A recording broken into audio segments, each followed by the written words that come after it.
Assalamualaikum warahmatullahi wabarakatuh. Di sini saya akan dari kelompok terakhir, saya akan mempresentasikan tentang ketahanan nasional atau ketahanan NKRI.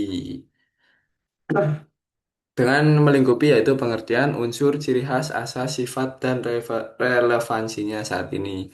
Dengan beranggotakan saya Fatkul Ramadan dengan NIM 242520084, Petrian Rada Cetuka NIM-nya 242520072, dan Fikra Wijaya Buana NIM-nya 242520092. Masuk saja kita ke slide pertama yaitu pengertian ketahanan nasional. Dari definisi Lemhanmas.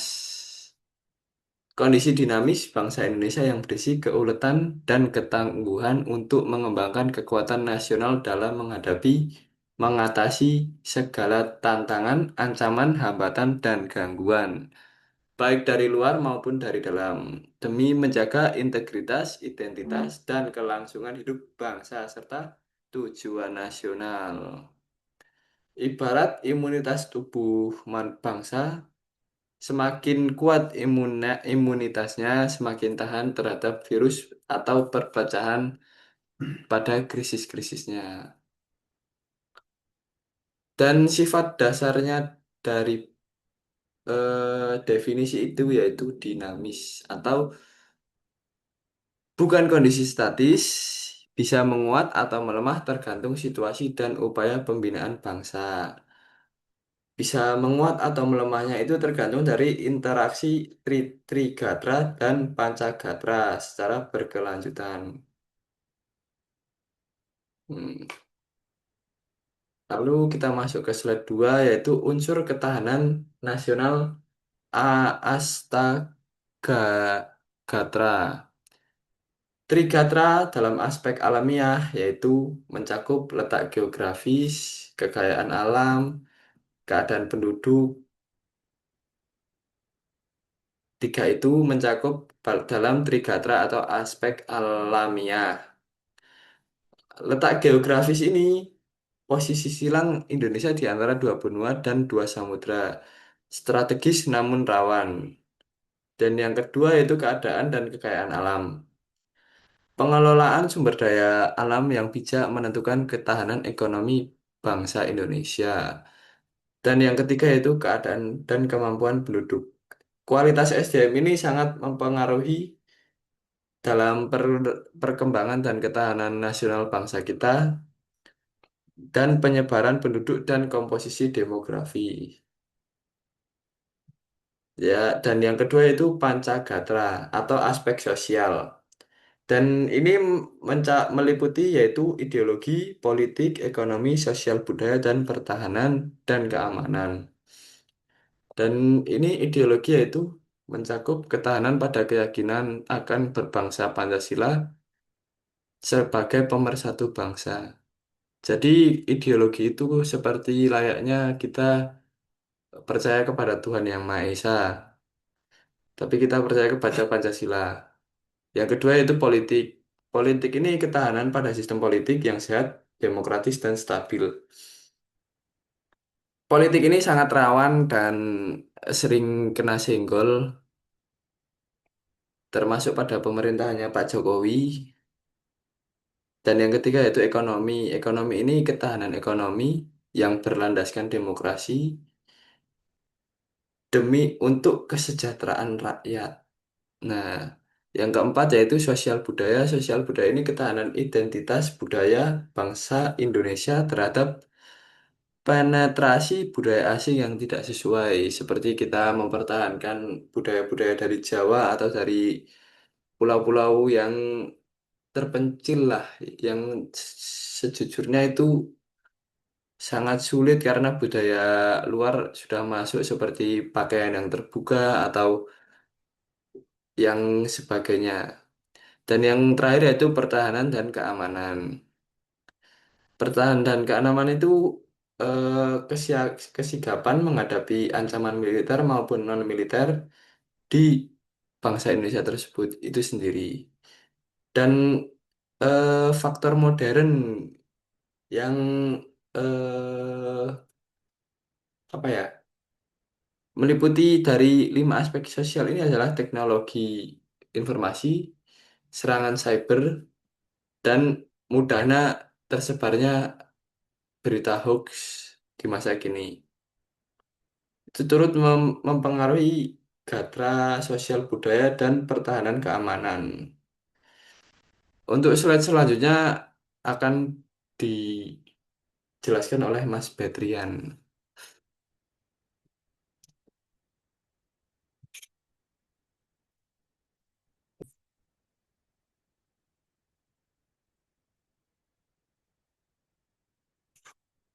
Nah, yang ciri-ciri ketahanan nasional yang pertama ada mandiri.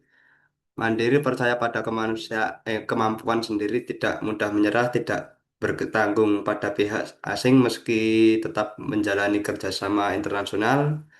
Yang kedua, dinamis, kondisi yang tidak tetap naik turun mengikuti situasi bangsa dan lingkungan strategis. Yang ketiga, berwibawa. Pembinaan yang berhasil melahirkan kekuatan nasional yang disegani dan dihormati bangsa lain, bukan diikuti. Yang keempat, konsultasi dan kerjasama. Mengutamakan sikap konsultatif, kerjasama, dan saling menghargai, bukan konfor konfrontasi. Ada asas ketahanan nasional. Yang pertama, kesejahteraan dan keamanan. Kebutuhan dasar ketahanan tak akan kuat jika rakyat sejahtera.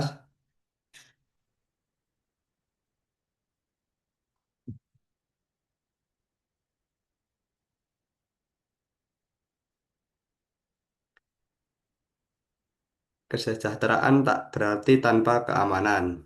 Yang kedua, komprehensif integral.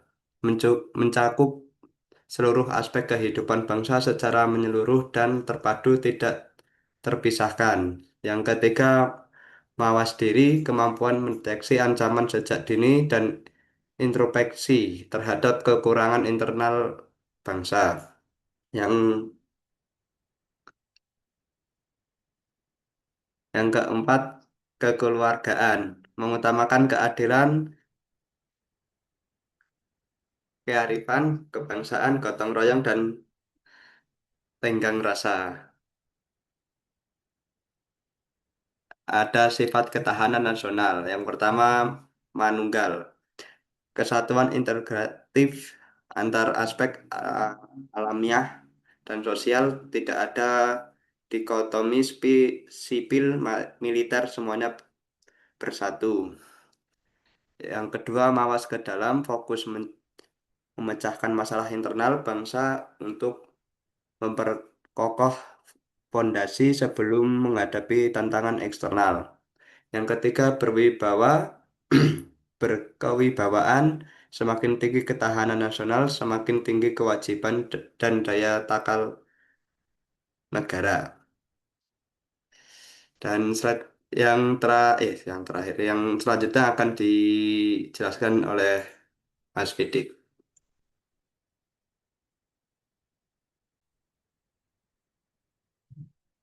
Selanjutnya di sini saya akan meneruskan presentasi yang berjudul Sifat Ketahanan Nasional.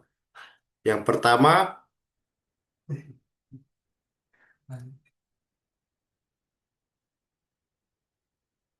judul Ketahanan Nasional, Demokrasi dan Pemilu. Pemilu sebagai mekanisme sirkulasi kekuasaan yang legal dan damai, pemilu yang lancar, jujur dan adil memperkuat legitimasi pemerintah sehingga stabil politik terjaga. Nah, pemilu berjalan yang baik, yaitu legitimasi pemerintahan kuat dan juga didukung rakyat, lalu di stabilitas politik terjaga, dan pilar utama ketahanan nasional. Selanjutnya ada pemilu yang rusuh atau yang curang, yaitu ketahanan pada gatra politik runtuh yang berpotensi merembet pada krisis ekonomi dan sosial. Stabilitas politik adalah pilar utama ketahanan nasional pada gatra politik.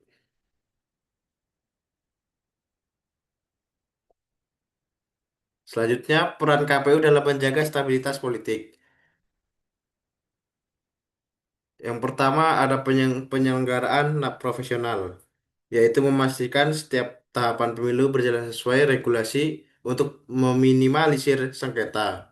Selanjutnya yang kedua ada edukasi pemilih, yaitu memberi pemahaman bahwa perbedaan pilihan politik pasti ada dan wajar dan tidak boleh merusak persatuan, yaitu asas kekeluargaan. Dan yang terakhir ada transparansi, yaitu kebukaan informasi publik mencegah isu liar atau hoaks yang menjadi gangguan atau ATHG bagi stabilitas daerah. Lalu ada ketahanan nasional dalam konteks Papua Pegunungan. Sebagai daerah otonomi baru atau DOB, Papua Pegunungan sedang membangun fondasi gatra pemerintahan dan ekonomi. Tantangan geografis dan dinamika keamanan lokal menjadi ujian nyata bagi ketahanan daerah. Model sosial lokal, yaitu kearifan lokal seperti budaya, honai, dan musyawarah adat menjadi model sosial luar biasa untuk memperkuat ketahanan sosial budaya masyarakat Papua Pegunungan. Dan Benteng Timur Indonesia membangun Papua Pegunungan yang damai dan sejahtera melalui proses demokrasi yang baik adalah sumbangsih terbesar bagi ketahanan nasional. Ketika Papua Pegunungan kuat, Benteng Timur Indonesia pun kokoh. Dan yang terakhir masuk pada kesimpulan, yaitu ketahanan nasional adalah persyarat mutlak bagi keseluruhan bangsa dan bukan sekedar teori militer, melainkan nafas kehidupan sehari-hari yang mencakup ideologi, politik, ekonomi, sosial, budaya, hingga pertahanan. Tugas merawat ketahanan nasional bukan monopoli aparat keamanan ataupun KPU, pemerintahan daerah, tokoh adat, hingga setiap pemilih memiliki andil. Selanjutnya, menjaga ketertiban, menolak provokasi, dan menggunakan hak pilih dengan bijak adalah kontribusi nyata bagi pertahanan negara. Dan yang terakhir, ketahanan nasional tidak dibangun dalam semalam. Ia hasil dari keringat persatuan dan kejernihan pikiran kita bersama. Sekian dari presentasi kelompok kami. Terima kasih. Wassalamualaikum warahmatullahi wabarakatuh.